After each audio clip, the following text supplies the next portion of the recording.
Assalamualaikum warahmatullahi wabarakatuh. Perkenalkan, nama saya Rizky Putra, jurusan Manajemen Pendidikan Islam, NIM 2010 20 60 11. Di sini saya akan menjelaskan tentang manajemen kelas. Dosen pengampu yaitu Ibu Titin Kusayang MPD. Yang pertama yaitu saya akan menjelaskan tentang pembahasan yang pertama yaitu tentang disiplin kelas. Disiplin berasal dari kata atau bahasa Latin disiplina yang menunjuk kepada belajar dan mengajar. Kata ini berasosiasi sangat dekat dengan istilah display yang berarti mengikuti orang belajar di bawah pengawasan seorang pemimpin. Di dalam pembicaraan disiplin dikenal dengan dua istilah, pengertiannya hampir sama tetapi bentuknya secara berurutan. Dan kedua istilah itu adalah disiplin dan ketertiban. Ada juga menggunakan istilah siasat dan ketertiban titik di antara kedua istilah tersebut.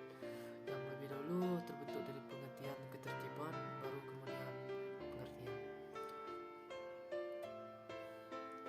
Oleh karena itu, pendekatan disiplin yang dilakukan oleh guru yaitu yang pertama itu menggambarkan prinsip-prinsip pedagogi dan hubungan kemanusiaan, dan kedua itu mengembangkan dan membentuk personal lulusan yang profesional. Ketiga itu merefleksikan tumbuhnya keyakinan dan kontrol dari peserta didik. Keempat itu menumbuhkan kesungguhan berkreasi baik di kalangan guru maupun dari peserta didik tanpa ada kecurigaan dan kecemasan. Dan yang terakhir, yang kelima itu menghindari perasaan beban berat dan rasa terpaksa di kalangan para peserta didik. Kita masuk ke poin yang B, yaitu pentingnya pembinaan disiplin dan perilaku anak. Kemampuan untuk menyesuaikan diri dengan lingkungannya merupakan modal dasar yang sangat penting dalam kehidupan yang sukses di masa depan. Peran guru membantu anak menyelesaikan diri dengan lingkungannya sehingga anak merasa bahagia dan mampu menerima dirinya. Selanjutnya yang C itu teknik dari pembinaan dan penerapan disiplin kelas. Yang pertama itu teknik pembinaan disiplin di kelas. Ada tiga, yaitu teknik otoriter, yang kedua teknik permisif, yang ketiga teknik demokratis. Dan selanjutnya itu penerapan disiplin kelas, mengucapkan salam bila bertemu dengan orang lain. Selanjutnya berdoa sebelum dan sesudah kegiatan. Yang ketiga itu dalam kegiatan pembelajaran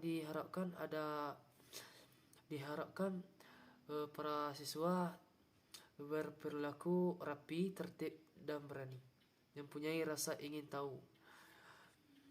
Dan yang selanjutnya itu waktu pembelajaran berakhir atau pulang.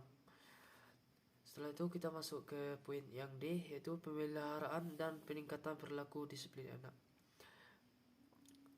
Menurut Lowney Johnson 2009 berikan 10 langkah yang dapat ditempuh oleh seorang guru sebagai manajer kelas dalam memelihara dan meningkatkan disiplin peserta didik. Ke-10 langkah tersebut adalah sebagai berikut. Yang pertama itu abaikan si pelanggar. Yang kedua, kirimkan pesan-pesan nonverbal. Yang ketiga, berikan kartu perilaku. Yang keempat, ajak berbicara cepat. Yang kelima, ambil waktu istirahat. Yang keenam yaitu telepon orang tua si pelaku. Yang ketujuh itu tanda tangan kontrak. Dan ke-8 meminta penguatan. Yang ke-9 meminta perpindahan. Dan yang ke-10 perpindahan pelaku. Sini kita masuk ke poin yang E, yaitu penerapan hukuman dan hadiah.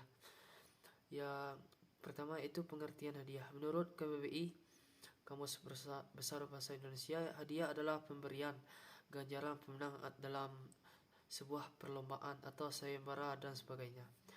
Namun konsep dalam pendidikan yaitu hadiah adalah salah satu alat pendidikan untuk mendidik anak supaya menjadi merasa senang karena perbuatan dan pekerjaannya membuahkan sebuah hasil. Jadi dengan kata lain, hadiah adalah alat pendidikan preventif dan represif yang menyenangkan dan bisa menjadi pendorong anak atau menjadi motivator. Hadiah sebagai alat untuk mendidik tidak boleh bersifat sebagai upah. Yang kedua itu pengertian hukuman. Dalam Kamus Besar Bahasa Indonesia, hukuman diartikan dengan siksa dan sebagainya. Keputusan yang dijatuhkan oleh hakim dan hasil atau akibat menghukum. Yang dijatuhkan oleh hakim, hukuman dapat diartikan sebagai suatu bentuk sanksi yang diberikan pada anak, baik itu berupa sanksi fisik, psikis apabila anak melakukan kesalahan atau pelanggaran. Selanjutnya itu lanjutannya, yang ketiga itu bentuk-bentuk pemberian hadiah dan hukuman dalam pendidikan. Ada berbagai macam bentuk penghargaan atau hadiah yang dapat kita berikan, yaitu berupa komunikasi nonverbal, imbalan atau materi, baik itu hadiah. Yang ketiga itu bentuk dari sebuah pengakuan.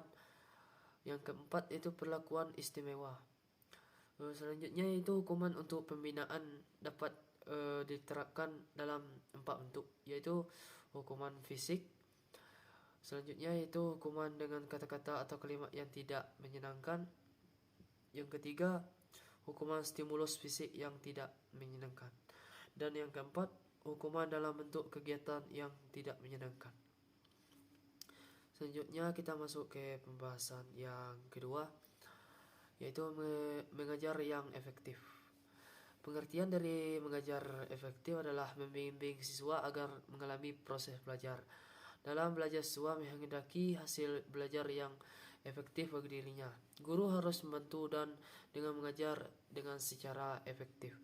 Mengajar adalah suatu buah seni dari guru yang cakap mengajar dapat merasakan bahwa mengajar di mana saja adalah suatu hal yang menggembirakan, yang membuatnya melupakan kelelahan.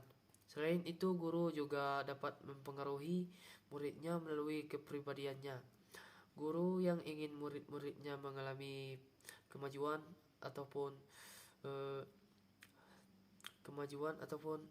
sebuah, maka perlu mengadakan pengamatan dan penelitian terhadap teori dalam praktek mengajar, sehingga ia dapat terus-menerus meningkatkan cara mengajar. Yang B itu syarat-syarat mengajar yang efektif, itu yang pertama belajar secara aktif. Yang kedua, guru harus menggunakan banyak metode pada waktu belajar. Yang ketiga, motivasi. Yang keempat, kurikulum yang baik dan seimbang. Kelima, yaitu guru perlu mempertimbangkan pada perbedaan individual siswa. Keenam, guru akan mengajar dengan efektif. Ketujuh, pengaruh guru yang sugestif perlu diberikan kepada anak.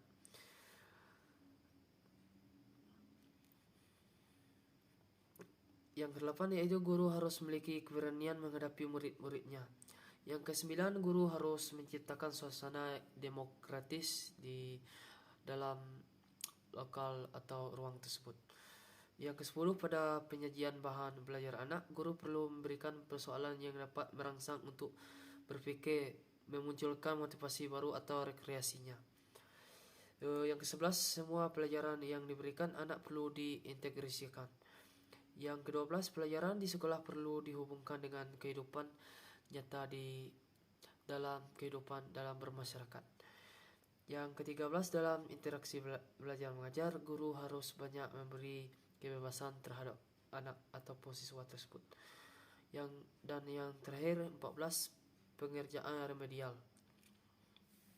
Selanjutnya kita masuk ke poin yang C, cara mengajar yang efektif. Ada 10 jenis cara mengajar yang efektif. Yang pertama, menguasai isi pengajaran. Yang kedua, mengetahui dengan jelas sasaran pengajaran. Yang ketiga, utamakan suasana yang sistematis atau tenang. Yang keempat, banyak gunakan contoh dalam kehidupan sehari-hari dalam bermasyarakat. Yang kelima, itu cakap menggunakan bentuk bercerita. Yang keenam, menggunakan panca indera murid. Yang ketujuh, melibatkan murid dalam pelajaran. Yang kedelapan, menguasai kejiwaan setiap murid. Yang kesembilan yaitu gunakanlah cara mengajar yang hidup atau membuat para siswa tersebut menjadi lebih semangat. Yang ke-10, menjadikan diri sendiri sebagai teladan atau sebuah contoh untuk semua siswa ataupun siswi yang ada di sekolah tersebut. Kita masuk ke pembahasan yang ketiga, yaitu membina hubungan sekolah dengan masyarakat, sumber pelanggaran, disiplin, dan tata tertib. Poin yang A, membina hubungan sekolah dengan masyarakat. Sekolah secara formal adalah wadah atau tempat pembinaan atau pengembangan pengetahuan, sikap, dan keterampilan yang sesuai dikehendaki oleh masyarakat di mana sekolah itu berada.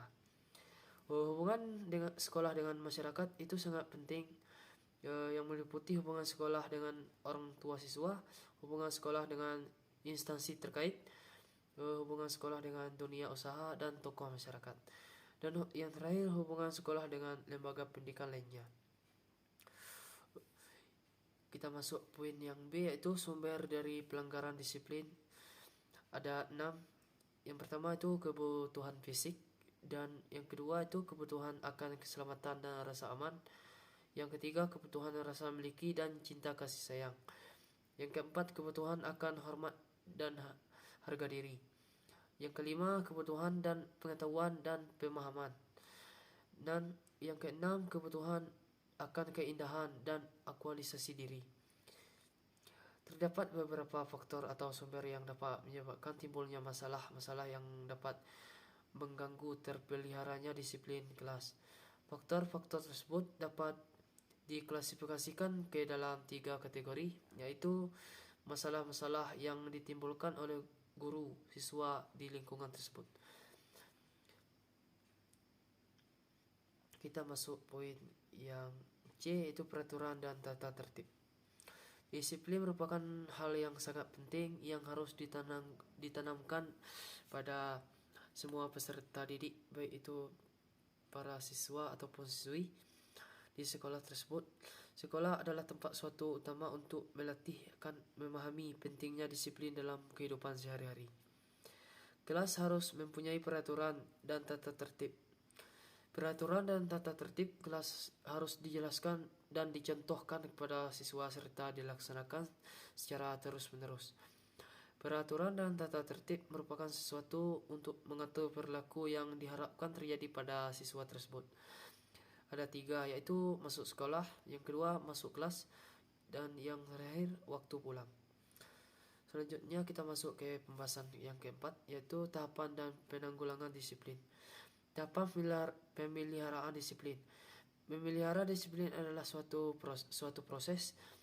Karena ia proses, maka pemeliharaan disiplin akan terdiri dari serangkaian tahapan yang harus diperhatikan oleh para penegak disiplin. Tahapan disiplin antara lain yaitu yang pertama tahap pencegahan, yang kedua tahap pemeliharaan, yang ketiga tahap campur tangan, yang keempat tahap pengaturan.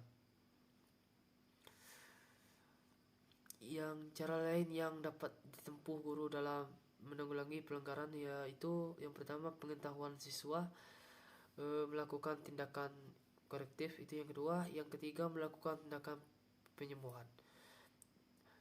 Poin yang B, jenis-jenis gangguan dan cara penanggulangan gangguan disiplin. Dengan tidak mengurangi kebebasan guru menemukan cara penanggulangan gangguan disiplin kelas. Terdapat beberapa petunjuk umum secara penanggulangan gangguan disiplin seperti dikemukakan oleh Hollingsworth dan Howard sebagai berikut. Yang pertama yaitu gangguan percakapan. Yang kedua gangguan melempar catatan. Yang ketiga gangguan kebebasan yang berlebihan di antara siswa. Yang keempat yaitu gangguan permusuhan antara peserta didik atau kelompok. Yang kelima yaitu gangguan menyontek. Yang keenam yaitu gangguan pengaduan. Yang ketujuh yaitu gangguan tablat marah. Yang kedelapan gangguan penolakan permohonan guru. Dan yang kesembilan yaitu gangguan perpindahan situasi. kita masuk poin yang C, yaitu kebiasaan hidup tertib. Pembiasaan dengan disiplin di sekolah akan mempunyai pengaruh positif bagi kehidupan siswa di masa yang akan datang. Pada mulanya memang disiplin dirasakan sebagai suatu aturan yang mengekang kebebasan siswa. Akan tetapi bila aturan dirasakan sebagai sesuatu yang memang seharusnya dipatuhi secara sadar untuk kebaikan sendiri dan kebaikan bersama, maka lama-kelamaan akan menjadi kebiasaan yang baik menuju ke arah disiplin yang terhadap diri sendiri. Selanjutnya kita masuk poin yang terakhir, yaitu pembahasan yang kelima, upaya dalam memelihara disiplin kelas. Beberapa upaya bagi guru untuk menangani dan memelihara disiplin kelas. Yang pertama yaitu kenalilah siswa-siswi tersebut. Yang kedua, rencanakan dan persiapkan pelajaran dengan sebaik-baiknya. Yang ketiga yaitu libatkan siswa dalam membuat aturan-aturan bagi kelas. Yang keempat, bertindak arif. Dan yang terakhir, usahakan agar pelaksanaan kegiatan rutin kelas berlangsung secara efisien. Itulah yang dapat saya jelaskan dari segala materi di atas. Jika terdapat kesalahan, kekurangan ataupun kekhilafan, mohon untuk dimaafkan. Wabillahi taufiq wal hidayah. Wassalamualaikum warahmatullahi wabarakatuh.